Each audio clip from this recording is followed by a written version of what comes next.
Pernah kepikiran nggak sih, kenapa ya nasib orang itu bisa beda-beda banget?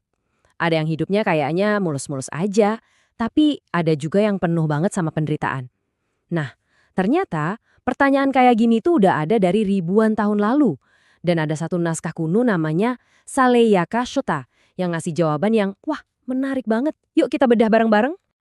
Pertanyaan ini, persisnya, kenapa ada yang sengsara dan ada yang bahagia setelah meninggal, itu ditanyain langsung ke Sang Buddha sekitar 2500 tahun yang lalu. Dan coba tebak siapa yang nanya? Bukan filsuf, bukan raja, tapi penduduk desa biasa dari sebuah tempat bernama Sala. Mereka cuma penasaran aja, apa sih sebenarnya yang nentuin nasib kita? Dan jawabannya ternyata simpel banget, sangat lugas. Jawabannya itu bukan soal takdir yang udah digariskan, bukan juga soal anugerah dari dewa, dan sama sekali gak ada hubungannya sama seberapa kaya kita. Jawabannya justru nunjuk ke satu hal yang 100% ada di dalam kendali kita masing-masing. Jadi, apa dong jawabannya? Sederhana, tindakan kita. Semua yang kita lakuin sehari-hari, baik itu perbuatan yang kelihatan, ucapan yang keluar dari mulut kita, atau bahkan yang cuma ada di dalam pikiran. Itulah ternyata yang pada akhirnya jadi kompas penentu arah hidup kita. Menurut Sang Buddha, pada dasarnya hidup ini cuma punya dua jalur. Kayak persimpangan jalan gitu. Jalur pertama adalah perilaku yang nggak bajik, yang melawan kebenaran universal atau dharma. Jalur ini ujung-ujungnya pasti mengarah ke penderitaan. Nah, di sisi lain ada jalur perilaku bajik yang selaras sama dharma. Dan inilah yang bakal ngebawa kita menuju kebahagiaan. Konsepnya simple, tapi dampaknya luar biasa besar. Oke, sekarang ayo kita bedah lebih dalam lagi. Soalnya Sang Buddha nggak cuma ngomongin teori umum loh. Beliau ngasih daftar yang spesifik banget. Ada 10 tindakan gak bajik yang jadi tiket kita ke jalur penderitaan. Mari kita lihat satu persatu. Kita mulai dari yang paling kelihatan, yang paling nyata. Ada 3 tindakan yang kita lakuin pakai tubuh kita. Ini adalah hal-hal yang dampaknya paling langsung terasa di dunia fisik. Apa aja itu? Pertama, membunuh makhluk hidup atau bertindak dengan kekerasan tanpa rasa welas asih. Kedua, mengambil apa yang bukan milik kita alias mencuri. Dan yang ketiga, melakukan perbuatan seksual yang keliru yang bisa merugikan atau menyebabkan penderitaan bagi diri sendiri atau orang lain. Nah, selanjutnya, ucapan. Ada 4 tindakan yang datang dari mulut kita. Ini jadi pengingat betapa tajamnya kata-kata itu. Lidah emang gak bertulang, tapi bisa banget menciptakan penderitaan baik buat orang lain maupun buat diri kita sendiri. Ini termasuk tentu saja berbohong. Terus, ucapan yang memecah belah, ngadu domba orang yang tadinya akur. Lalu ucapan yang kasar, kata-kata yang menyakitkan dan menghina. Dan yang terakhir, yang sering banget kita anggap remeh, gosip, obrolan ngalor ngidol yang gak ada gunanya sama sekali.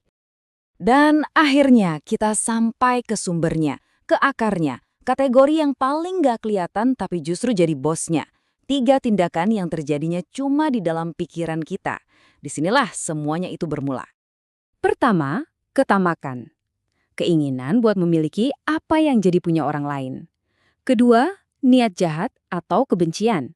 Pikiran yang berharap orang lain celaka. Dan yang ketiga, ini yang paling krusial, adalah pandangan salah atau dalam bahasa Pali disebut micchaditi. Jadi apa sih pandangan salah itu? Ini adalah sebuah keyakinan bahwa tindakan kita itu nggak punya konsekuensi apa-apa. Percaya kalau perbuatan baik dan buruk itu ya gitu aja, nggak akan ada hasilnya. Menurut Sutta ini, pandangan inilah yang jadi pintu gerbang buat semua perbuatan buruk lainnya. Ya logis aja kan? Kalau kita percaya perbuatan kita nggak ada akibatnya, buat apa repot-repot berbuat baik? Oke. Tadi kan jalan yang gelap ya, tapi tenang aja. Untungnya, untuk setiap tindakan negatif tadi, selalu ada lawannya. Ada jalan terangnya. Ada 10 tindakan bajik yang justru jadi tiket kita ke jalur kebahagiaan. Coba deh kita lihat perbandingannya. Ini bukan cuma soal jangan berbuat jahat, tapi sebuah pilihan aktif untuk melakukan kebaikan. Jadi, alih-alih menyakiti, kita memilih untuk melindungi kehidupan. Alih-alih mencuri, kita memilih untuk menghormati milik orang lain. Ini adalah pergeseran dari sekedar menahan diri menjadi proaktif dalam menciptakan kebaikan. Hal yang sama persis berlaku buat ucapan. Kekuatan kata-kata kita bisa kita pakai bukan cuma buat menghindari kebohongan, tapi buat secara aktif membangun harmoni. Daripada bohong, kita bicara jujur. Daripada memfitnah, kita berusaha menyatukan orang. Kata-kata kita bisa jadi alat untuk membangun, bukan lagi untuk menghancurkan. Nah, ini dia intinya. Dunia batin kita, pikiran kita, itu secara langsung membentuk dunia di luar dan masa depan kita. Jadi kuncinya adalah mengganti ketamakan dengan rasa cukup, mengganti kebencian dengan niat baik, dan yang paling penting, mengganti pandangan salah dengan pandangan benar, yaitu pemahaman bahwa setiap tindakan kita, sekecil apapun, pasti punya akibat. Terus kalau kita konsisten milih jalan yang baik ini, apa hadiahnya? Nah, menurut Sutta ini, hasilnya itu spektakuler banget. Mulai dari kehidupan yang jauh lebih baik di dunia ini, sampai bisa terlahir kembali di alam-alam surga. Ini digambarkan kayak kita lagi menaiki tangga. Tergantung seberapa kuat kebajikan kita bisa terlahir kembali dalam kondisi yang semakin baik dan bahagia. Mulai dari jadi manusia yang lebih beruntung, naik lagi ke berbagai alam surga yang penuh kedamaian, bahkan sampai ke alam Brahma yang paling luhur sekalipun. Tapi ternyata ada puncaknya. Ada yang lebih tinggi lagi dari sekedar surga. Tujuan akhir yang dijelaskan di Sutta ini bukanlah sekedar kelahiran kembali yang lebih baik, tapi kebebasan total dari seluruh siklus penderitaan ini di sini dan saat ini juga. Mencapai pembebasan sejati melalui kebijaksanaan dalam kehidupan ini. Lalu gimana reaksi para penduduk desa yang pertama kali dengar ini? Mereka benar-benar takjub. Buat mereka, penjelasan ini tuh kayak ada yang nyalain lampu di ruangan yang gelap gulita. Sesuatu yang tadinya bikin bingung, sekarang jadi jelas banget. Dan yang paling penting, mereka jadi merasa punya kendali atas nasib mereka sendiri. Pada akhirnya, semua ajarannya umurnya udah 2.500 tahun ini, balik lagi ke satu pertanyaan yang sangat simpel untuk kita semua di sini dan saat ini. Setiap hari, setiap jam, setiap menit, kita tuh berdiri di persimpangan jalan.